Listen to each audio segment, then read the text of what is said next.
I'm Josh with Waupaca Community Media. We've got Aaron Jensen from the city of Waupaca and Ron Sari from the Waupaca School District again this week. How are you guys doing? Hey, Josh, good. Josh, good. And we want to start out talking a little bit about downtown. And the first thing with downtown, noticed a change that happened this past week that's got traffic flowing a little better. Yeah, so the Main Street project continues to move along.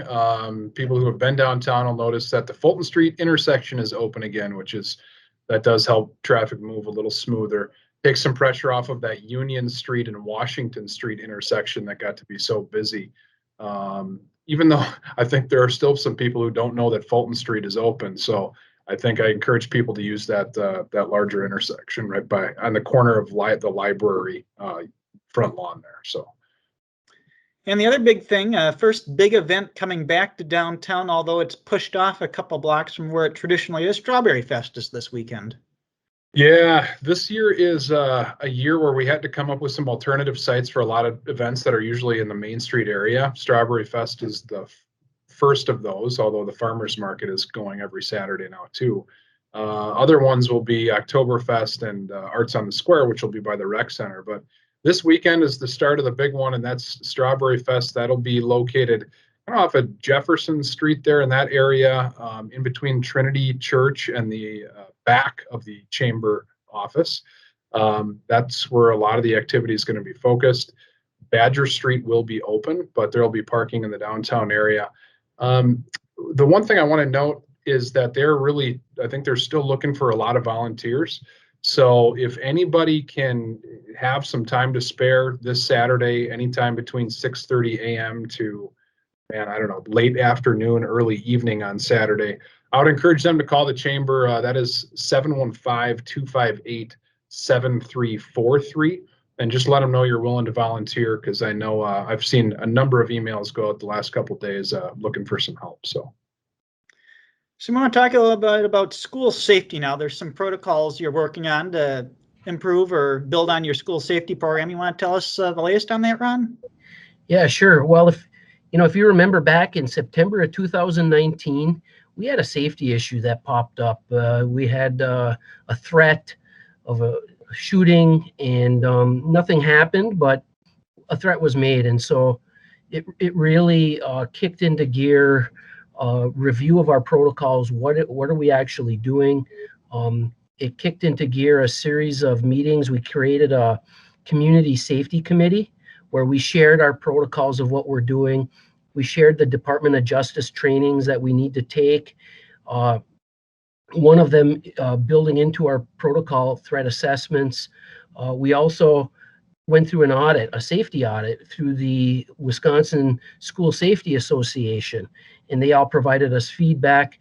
And just in February, March, we are getting ready to start a communication process of how we were going to implement this, and COVID hit. And when COVID hit, we had to lock everything down.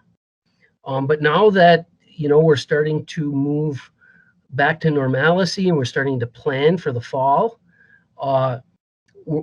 what we're going to be doing are some things that we want our parents to be made aware of.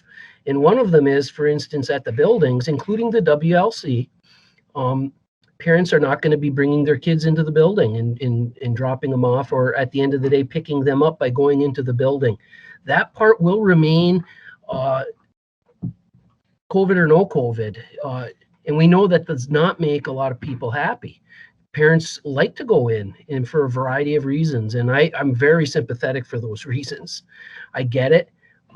At the same time, when we had that audit and the Department of Justice came in, that was one of the areas that they put as a thing that we had to address, an item, and we had to implement the protocol that we have in place. So, I have received some emails and some communications from parents saying, hey, can you rethink that?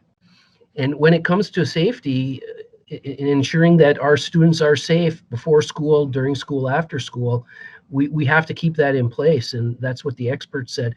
That committee from the community included board members, it included administration, coaches, staff, it included students, parents, community members. It also included law enforcement. They were involved, and it was unanimous, the consent to do the things that we're moving to do. So that'll be in place. But we are also, Josh, looking at some other protocols putting back in place that we couldn't do during COVID. Like, I'd love for us to have an open house so that the parents and the students can come into the building, meet the teacher, drop off their supplies, meet other students and parents, and do that type of networking that always can happen at an open house. We'd also like to allow those parents that want to be volunteers and to come into the classroom and assist or chaperone on a field trip. Any volunteer or chaperone, a background check takes place, so we would be good there. And during COVID, we were in cohorts, and kids, different age groups, had to enter different doors. That'll come to an end. With the safety protocols, we want to have a limited number of entrance points, and so most will be just one entrance point, and in some cases, depending on the building, two. So siblings will be able to walk into the schools together, which I know is reassuring to some of our parents. And so those are some of those changes that we hope to get back into place, Josh. And Ron brought up returning a bit to normalcy, and Aaron, you've got some updates on that as it relates to the city and some of the park and rec programs and trends we're seeing. I do, yeah. Andrew reported at our council meeting last night some of the numbers that they're seeing in the summer programs. Now, it's been a busy place out at Swan Park the last few weekends and the last few months with Little League and tournaments, and it's good to see that stuff happening again. But also soccer, they just got their youth soccer numbers in, which start midsummer in July. And actually the numbers for youth soccer are up this year when compared to 2019, so pre-pandemic. So I thought that was a really good sign that people are feeling pretty comfortable getting out and doing their normal things. And typically trends in youth programs and it goes anywhere from youth to the high school level. I think numbers are kind of going down over the past decade in those types of things. So not only is it good to see people return to normal, but also just to see that kids are deciding to be active, families are deciding to get their kids active. So I thought that was really, really encouraging. And I know we didn't talk about this before the meeting, Josh, but if you don't mind, I'm going to just mention it. I think it's worth mentioning. People should know that our regular scheduled council meeting, the first one in July, is going to not be a regular business meeting. We will post it. It will be a quorum of members. But we're going to go on a little city facility tour. It's going to be a public works focused tour and just kind of remind our elected officials how everything works. At the wastewater treatment plant, the water plant, some of the wells, and the street department. So no regular city council business meeting on July 6th, as we'll be doing that facility tour. The next council meeting would then be July 20th. So.